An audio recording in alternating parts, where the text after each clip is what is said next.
This is Elizabeth and Elton Brewington with Discover Brightside, and we're so excited to be launching a new book on our channel. So we are so honored, Brian, that you are launching a book with us. Brian is an author and a founder, and about influence people. And you know how important today is about influencing. And so we're so happy to have you, Brian. I'm sorry my screen is going in and out. But Brian is launching his book, Faith and Influence Scientific Principles with Spiritual Roots. So, Brian, share your story. Tell us about this fabulous journey you've been on. Well, thank you for giving me the space to talk about the book.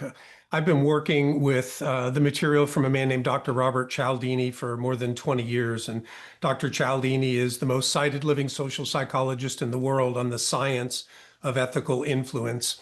And I started working with him in the early 2000s, 7 years ago, left my corporate job. This is what I do full time, to work with clients to help them understand how to bring these research-based approaches to communication into any of their communication to make it easier for people to say yes to them. Wonderful. What inspired you to merge faith and science in a new book? Well, I owe that to my daughter, Abigail. So I had given a presentation here in Columbus, Ohio, many years ago, and it was the first time she had seen me in quite some time. So we had lunch the next day, and as we were talking about the presentation and she's sharing thoughts, she asked this question. She said, "Dad, what I want to know is, where is God in all this? Where does he fit into all the psychology that you teach?" And we had a great conversation about where I saw spiritual biblical truths that support the psychology that I teach. And so through that course of that conversation, I started thinking, you know what, there's a book in here to be written about this, because nobody else had taken a look at these two different things and brought them together. And so that was the inspiration for the book. Wow, that's so impressive. So, how can leaders build trust through value-based communication and influence? Well, when it comes to trust, we naturally trust people that we know and like. And one of the principles I teach is called liking. And if we engage this principle ethically and correctly, then it will make it easier for people to say yes to us. But the key is not, Elizabeth, that I try to get you to like me. It's always that I would get to know and like you. And here's why this is so important, because I'm sure you're like everybody else I've ever spoken to, that deep down you believe friends do right by friends. When you sense, hey, that guy Brian really likes and cares for me, that's what opens you up to whatever I might ask of you or whatever I might propose. But the good news is, the more I get to know and like you, the more I do want what's best for you. And so we've created this virtuous cycle where I'm putting forth what I truly believe would be beneficial for you, and that's how you're receiving it. Another thing that we can do that also fosters trust is, no product, no service, no idea is perfect. Every one of them will have some kind of weakness or shortcoming. And if we are willing to raise any of those shortcomings or weaknesses early in our conversation, we tend to gain trust. We're viewed as somebody who is an honest broker, and therefore we can also build trust that way. Excellent. So, how does faith and influence come together?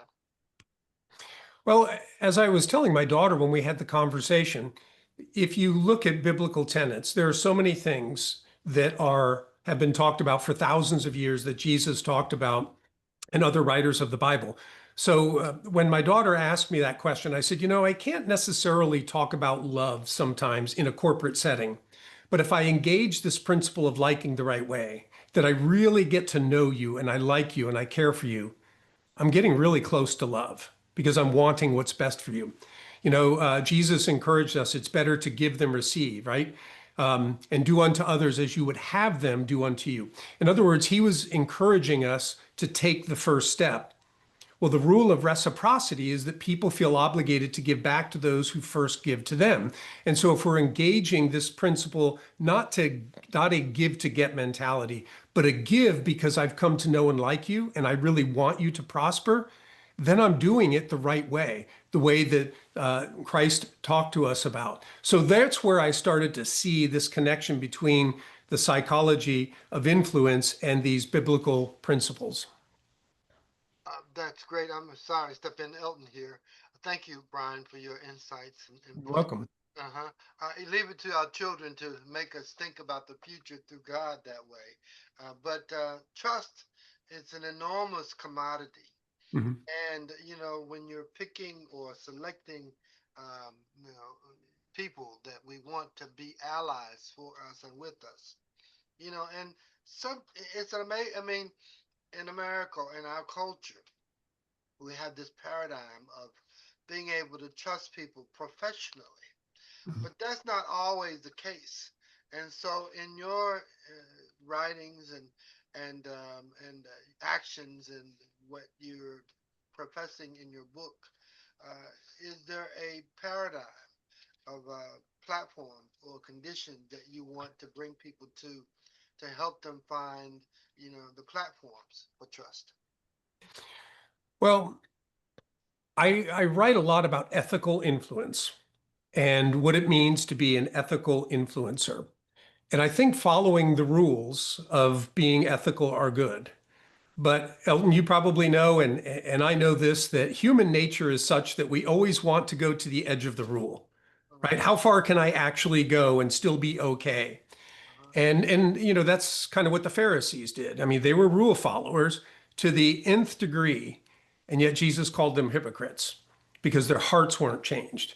And so what I want to do with this book to get to a greater level of trust is I talk about powerful everyday opportunities to persuade that are lasting and ethical, but I'm changing that framework to powerful everyday opportunities to persuade that are loving and eternal. And that will start with a change of our heart. When our heart changes, we don't have to worry about the ethical rules because we're going to always seek to do right by God and right by others. mm, very good, very good. Wonderful. Share with us about your new book and where people can get it, and tell us a little bit about what inspired you to write the book. Okay. So the book is called Influenced from Above, Where Faith and Influence Meet. And it's actually kind of a sequel to another book that I wrote called The Influencer, Secrets to Success and Happiness. In that first book, I introduced a character named John Andrews, and you meet him when he's born and you follow him off to college and through his career. That book ended with him only in his mid 50s, stepping away from his role as a CEO. So I always knew there'd be another book there. Well, this book is kind of a continuation of his journey. He's into retirement and he starts to realize pretty quickly there has to be more to life than just enjoying the fruits of my labor and taking nice vacations and playing golf. Those are not bad things at all, but they are not necessarily fulfilling. And so he gets involved with a building project for a community center at his church. And he begins to realize things that necessarily helped me in the business world might not be so effective in the faith based world. And certain things in the faith based world might not be good in the secular world. And he has to straddle a line of working with people within the church, but also outside the church in the community, like the city board and the zoning board and other organizations and individuals. And so he starts to study and find ways to merge these principles that helped him be so effective in his career, but also these spiritual principles so that he can merge the two and feel like he can influence people, not just ethically, but eternally. So that's really the premise of the book, and it's a story format to bring together those concepts. The book's available on Amazon and Barnes and Noble. And what I'd like your viewers to know is anybody who buys the book, if you email the title of chapter 2 to book launch at influencepeople.biz. So again, title of chapter 2 to book launch at influencepeople.biz. I will send you a link so that you can download that first book, The Influencer Secrets to Success and Happiness. That way you get the full picture of the progression of this individual through the course of his life, career, and then post-career. Um, Thank you for that, Brian. I mean, there's been a lot of discussion and probably moving forward, and it's a parallel. I mean, most believe that Christians should not covet wealth or go after wealth or consider wealth. But Abraham was wealthy. He was extremely wealthy. And so the parallel for how believers can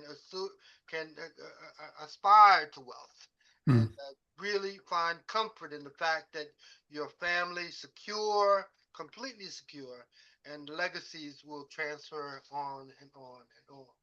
And if you can refer to that in your writings in the book, that'd be great. I appreciate it. Well, sure. My purpose when I started influence people, or to use Simon Sinek's term, my why, is professional success and personal happiness. I truly believe if you understand how to ethically influence people, you will hear that word yes sooner and more often. And when you think about it from a professional standpoint, you don't get hired for a job until that recruiter says yes. If you're in sales, you don't close a deal until you hear yes. You're a manager, you got great ideas to help your organization move ahead.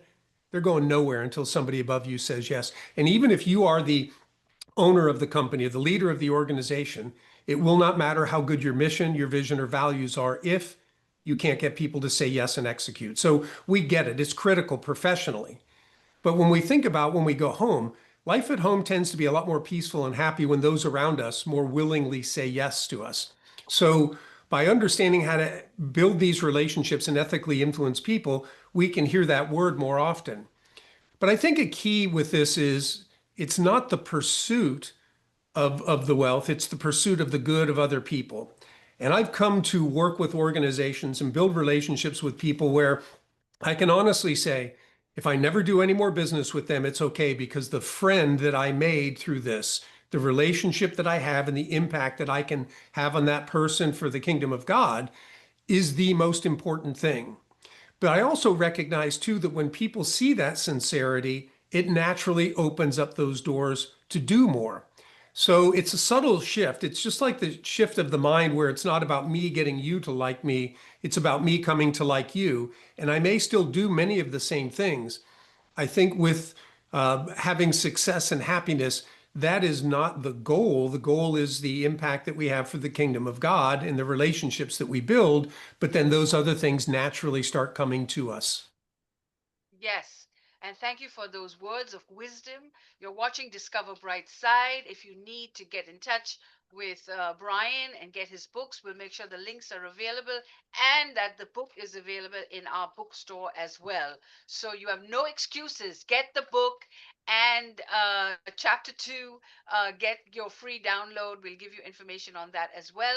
And make sure that you write a review because the lifeline of an author is a review. And so make sure, and if you can do an Amazon review, put it on Facebook, LinkedIn, Pinterest, anywhere that you are on and you're active on social media, because a review can make a company or break a company. So make sure you write a review. And that, thank you for watching. And Brian, I hope to see you for our veteran and business empowerment next month. Thank you so Thank much. you.